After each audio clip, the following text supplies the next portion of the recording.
Hello SGD, and I want to revisit a video I did some time ago, but there's some cool new information regarding to that. One of the perennial issues is this piece in the Cairo Museum, the unfinished sarcophagus, and these, well, we'll show them, but half the lid broke off at the side, and these marks are described as evidence for highly advanced civilization with super fast powered tools, circular saws that could cut, proof they had a lost technology. So here is one of the older photos. It was in one of the tombs in the Giza necropolis. That was originally how it was found. Then you see the side photos here, and you can see the lid is half broken, and it was propped up with some stone to keep it there. And here are some of the other older original photos, and just from this you could tell a lot. Marián Marčiš specialises in photogrammetry, surveying. He saw the video and he's done some work. I'll show you that in a moment, but we look and compare, and there's actually quite a lot that tells us what's going on here. And one first would be this groove line that's being cut, and also if you look closer you can see that there's a V shape there, so the very centre of that has not been cut, but okay, we've got some better photos to show. So firstly you have that mark that runs across the width of it. There's a better photo with a better view, and so this would indicate that the saw was moving across and going along the length of the block. And why that mark will come to it. Basically the saw twisted in there. So saw blade moving back and forth, cutting in that direction. And if we look closer there you get an idea. So you can see the stone hasn't been cut, and notice the striations. We have them running in this direction, and we have them running in that direction. I'll put links in the description. If you ever hear that you can't do this, these striations can't be repeated, this is just absolute bunk. These people know it. It's just one of these lost high technology things they can't let go of because it's so important to their narrative. If it can't be done, therefore, but well, this is why they cover up the experiments and never conduct any of themselves. So the centre of that block, and then we compare where the cut is, and so we can get an idea. Run the red line, run it through, and that matches up to where that cut is. So we get an idea of the direction the tool is going. Also you might hear they never found copper saws. For stone cutting, yes, they actually did. And they've even marked on there the markings, the wear pattern on the saw is from working stone. It's not a wood saw, it's a stone working saw. They have been found. Again, just another one of the myths, so they never found it, therefore, but it's just not true. But we see two cutting directions, so as indicated by those striations. And over the other side of that block, well, we could presume where the cut mark ended, because it follows that same direction, just like the top, where the cutting ends, and then it goes to the middle. So the saw come along, and there it broke. Now, because of a recent evidence presented by Marián Marčiš, we get a very good idea of what happened. So just like this was created by a twisting of the saw, which if you've cut, with a long saw, you know how that, do a good cut, you have to keep the saw straight. So twisting of a saw is a very noobish, very common mistake. And then that break led to two cuts beginning that way. We can see now, even with that groove, so they even left enough room so that as the saws probably working on both sides at the same time, they could run over the top of each other. They wouldn't interfere with each other. And then we have the green line, which shows where it went off. Well, it actually went off course a little bit earlier, so it really goes off there, but that's where the second stage of cutting began. And also there's a difference because on this side it's rather smooth. Now maybe they began smoothing it off to remove the earlier striations, but where you can see again very deep very obvious striations. Now, again, that other part has a smooth, again, you might have started the smoothing off process already. But, so that's what all the signs, the striations, all of that indicates. Cutting in that direction, the saw here twisted, the error was corrected, and as we'll see as they went further, the lid broke off, and that would be, because the saw was twisting in there, and by the time it was that far across, the nature of granite as being as it is, it actually, it has very little tensile strength. If you bend it a little bit, it will snap. You can put a lot of weight on top of it to compressive, like crush it from the top. It can support the weight, but if you twist it or bend it, it's very susceptible to breaking. There we see that middle point, so definitely two saws running in there. The direction of the striations is it's not a circular saw mark either. Everything here indicates one thing, straight saw, and that's where it broke off. And so then they began the stage of cutting with a shorter saw and cutting that direction. Now again, if you take a wood saw on a piece of wood and then you start cutting, the part neck closest to you cuts further than the far end of the saw because there's much more pressure closer to the, well, it depends on how you apply it, but any sort of saw like that, unless you've got two people on either end, which you wouldn't have in this case, the saw's going to cut at a different, where the pressure is, it'll cut deeper, and this is just consistent with, if you've ever done cutting of any kind. Left enough room for saw marks to place over each other. Could be also that they change the grit because as I've shown with experiments, multiple drilling and cutting with the saw experiments in stone, the thickness, the size of the grit has an influence on the types of striations. How often you clean the grit out will also affect it, so you can get a really nice polish with fine grit, or you can get a really deeper striations with a big chunky grit, just like rough sandpaper makes big scratches and smooth sandpaper makes smooth, a smooth surface. Alright, stage one, lid snapped, two saws. Okay, but now, then the argument will be, well, it's not, okay, yes, you can cut with copper. Well, what about steel? It's not the steel of a copper that cuts, it's the abrasive. Some stones like tuft or limestone, they will use a steel saw with teeth and cut it just like they would as if you're cutting timber. But as even the ancient Romans noted, it's not the saw that cuts, it's the sand. So if they say it's not feasible, well, tell it to history. It was just how people used to do it in the day. Just get over the fact people used to work hard.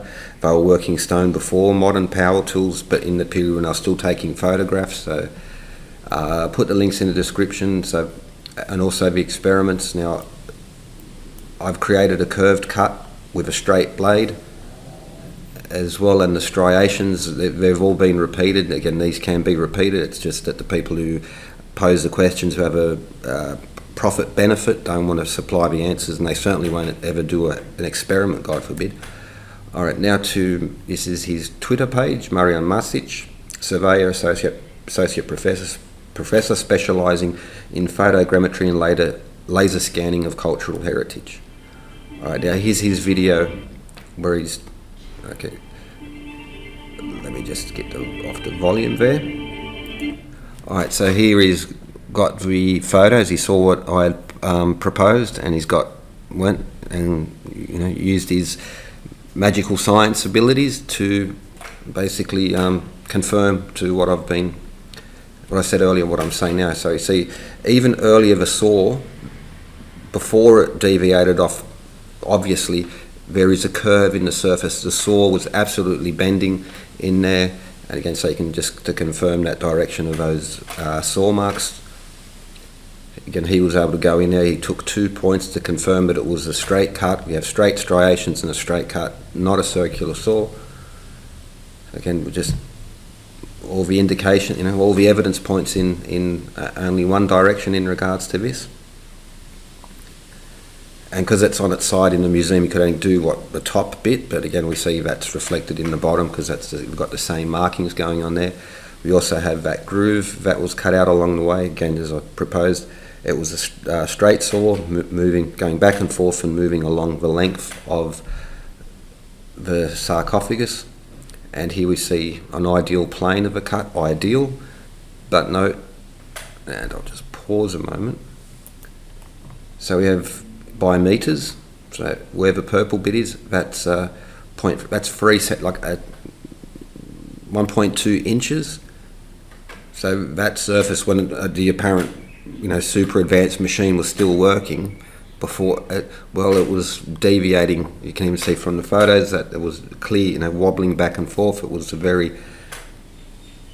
anything but precise or advanced or anything sort of that. So again, this is what the, evidence or the evidence shows, and with this extra bit just to confirm, we have the depths again, thanks to Marián Marčiš. Now here are some photos of his as well.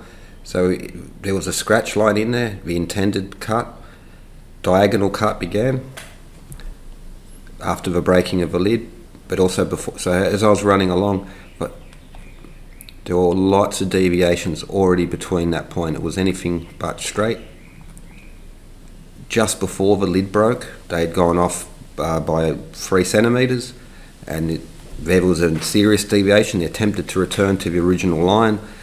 The pressure and the twisting of the saw just broke off. Granite is very strong in some directions, but if you take a block and any sort of length and use it as a seesaw, it's going to snap there in the middle. It doesn't have tensile strength. Is it tensile? You follow what I mean. You can crush it, but if you try and bend it, it will just snap. It's like glass. It doesn't like to be flexed. And again, we see, you can see the deviations that were already happening long before that. The lost technology. People say, the machine was a super fast cutting, and they turn their eyes away for a moment, and it did this cut. Well, it didn't, because that's a diagonal cut, as where the other one is horizontal. And again, just a still shot of what he was proposing. So the saw was bending, it bent already there, and then it was bending again and twisting. This is again, if you're working with longer saws, this is a common thing. Now we'll come to this stone, because this is another one of these enigmatic, evidence of lost high technology stones. We have a curved cut. So what was happening here was the saw was moving along the length. Now, as I showed, done the experiments, you can create a curved cut. It's not a giant circular saw, because if it was, the circular saw would be moving in that direction, and then how would you explain all these other deviations in there? It's just not consistent with a circular saw at all. So we have 2 curves. We have a curve along the cut and also there. So it would be how do you have a bent circular saw? Take a circular saw and sort of bend it in one. It's just not going to work. It's a really farcical proposal, really, to put there. You could use this anyway, but experiment. It's not really hard to solve this one. What's interesting, and comes back to that unfinished sarcophagus, are these marks, such as these, because again, they're consistent with what's happened in the unfinished sarcophagus. So again, obviously, nothing short of impossible that a saw could cut like a saw of bronze, and then they'll tell you that, I never said that. Okay. Anyway, so marks such as that, how does that happen? Well, the saw was moving in that direction, so from the bottom of the stone, cutting in that direction. It's consistent with the experiments and the saw marks. We see that one there as well, and if you look closely, there are also these other ones, which this cannot be explained with a circular saw or giant wheel, whether you're cutting crossways or in a giant saw above. Or showing them, because it's just not considered. So another one of the proposals is it was cutting like that, and that it was cutting across the top of the stone, and again, that just doesn't, it's farcical.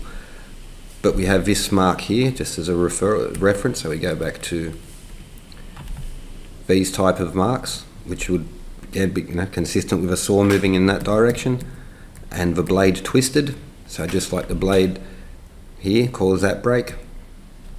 What do I mean by the blade twisting? Well, imagine that's the blade and it's twisting, and puts pressure on the block, and it broke. Now,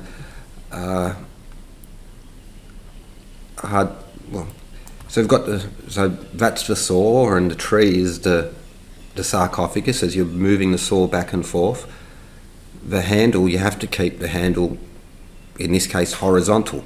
You don't want to twist it at all, because you zoom in, you can see how the blade has been twisted. Now, if you've cut wood, you know the problems of the blade getting stuck in there, and part of the reason is you're probably twisting it, and then that creates more problems. But it's a twisted blade, created these marks. It would be consistent with there. People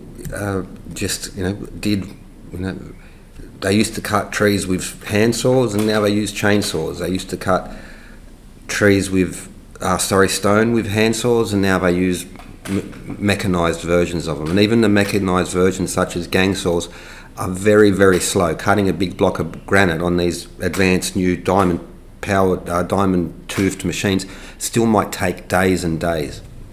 So that's what's going on. Thanks to Marián Marčiš for going there. He's got on his Twitter page, he's looked at some other of these artefacts, and some again these impossible saw marks and cut marks, and through his analysis he's been able to reveal new information, and also confirm the fact that it's not advanced lost, that these things can be explained within the context of the tools that are available, people working by hand. And it's again with this lost technology stuff, once it's really the thing is, well, it can't be done, therefore we can entertain fantastic ideas, even now nanotechnology, but you have to ignore the historical facts, and that again, people used to work hard, do things by hand, cut stone by hand. Most stonework, once the industrial age began, stonework went on the decline because of new materials. It was primitive techniques, from a less advanced technology, tend to build in stone, because the greater technology is making building materials which are superior, at least economically superior. I still think stone's the best, but that's a separate issue. But definitely people could cut all the marks, all the evidence, come together. They did have stone saws. They have been found. This is another one of these.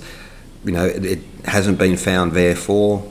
But no no evidence at all of lost high technologies, has ever been found. And the best, it very, interpret some legend to make it like the light bulb type in the temple of, I think it's Temple of Hathor, or was it Seti? But yeah, so the only imagination you need to, as modern people, to think about is that people, until very recently, did do things by hand, and they were very good at what they did very often, but also they very often made mistakes. And especially this type of work, where it would have been, you could have grabbed anyone off the street and just, here, hold this saw, move it back and forth, I'll be back in 6 hours with your pay. Alright, so again, older video, but just with that new info that's come from Marián Marčiš, just confirmed what the missing pieces that I had in there. Anyway, with that, SGD, cheers and have a good one.